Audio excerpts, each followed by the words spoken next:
সন্ত্রাসী, বিশ্বের শ্রেষ্ঠ সন্ত্রাস ইসরায়েল অবর্জিতভাবে হামলা করে যাচ্ছে। আপনারা জানেন যে তারা অনধিকারভাবে জুলুম নির্যাতন করে হাজার হাজার শিশু, মায়ের কোলের বাচ্চারা, তাদেরকে নিঃসর্গ হত্যা করা হয়েছে, সাধারণ জনগণকে হত্যা করা হয়েছে, মা বোনদেরকে হত্যা করা হয়েছে, তাদেরকে নির্যাতন করা হয়েছে, তাদেরকে ধর্ষণ করা হয়েছে, তাদের উপর নির্বিচারে বোমাবর্ষণ করা হয়েছে। লক্ষ লক্ষ ফিলিস্তিনিকে এইভাবে তারা হত্যা করেছে, হত্যা করেই যাচ্ছে। আমরা দেখছি বিশ্বের যারা মোড়ল আছে তারা একে বলে সন্ত্রাস দমনের নামে তারা বরঞ্চ তারাই বড় সন্ত্রাসী কার্যকলাপে তারা মদত দিয়ে আসছে। ভাই আমেরিকা তারা বারবার দেখছি আমরা তার সন্ত্রাসের মদতদাতা হিসেবে তারা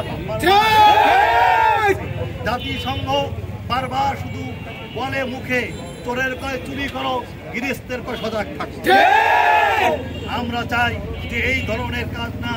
আমরা দেখেছি রমজান মাসে তারা চুক্তি ভঙ্গ করে, চুক্তি হয়েছে, চুক্তি ভঙ্গ করে এই রমজান মাসে আমার মুসলমান মা বোনদের উপরে, শিশুদের উপরে যেভাবে বর্বরচিতভাবে তারা বোমা নিক্ষেপ করে যেভাবে হত্যা করেছে, আমরা মুসলমান হিসেবে এটা বরদাস্ত করতে পারি না।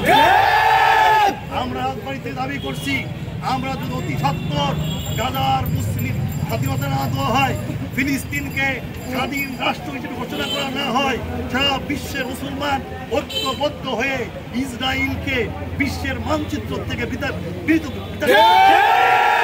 চিহ্ন করে দেবে। ইসরায়েল নামে কোন রাষ্ট্র পৃথিবীতে মানচিত্র থাকতে পারবে না। মুসলমান আছে, মুসলমান থাকবে। আমরা রাজবাড়ির থেকে নিন্দা জানাই, জাতিসংঘকে আহ্বান জানাই যেন তারা অতি সত্বর এই হত্যা, এই নির্যাতন, এইভাবে নির্বিচারে হত্যা বন্ধ করে শান্তির ব্যবস্থা করে, নচেত সমস্ত মুসলিম ঐক্যবদ্ধভাবে এর মোকাবেলা করবে।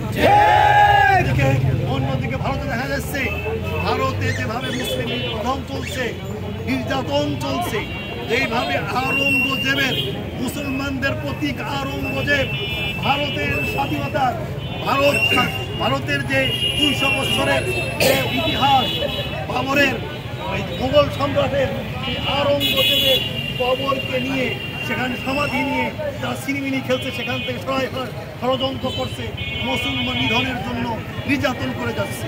আমরা এর তীব্র নিন্দা জানাই। ভারতের সংখ্যালঘু মুসলমানদের উপরে যেভাবে আক্রমণ চলছে আমরা নিন্দা জানাই। অতি সত্বর ব্যবস্থা না হয় বাংলাদেশ থেকে ভারতের বিপক্ষে লং মার্চ করা হবে। সুতরাং আমরা আজকে বাংলাদেশ খেলাফত মজলিস কর্তৃক আয়োজিত আজকের ইফতারি প্রতিবাদ সভায় আপনারা উপস্থিত হয়েছেন, তাদেরকে ধন্যবাদ জানাই। সাংবাদিক ভাইদেরকে ধন্যবাদ জানাই, পড়াশোনা তাদেরকে ধন্যবাদ জানাই। আপনারা দূর দূরান্ত থেকে এসছেন, তাদেরকে এই সন্ধ্যার পরে ইফতারের সময় আপনাদেরকে ধন্যবাদ জানিয়ে আমি আজকের এই সমাপ্তি এখানেই ঘোষণা করছি। আলহামদুলিল্লাহ।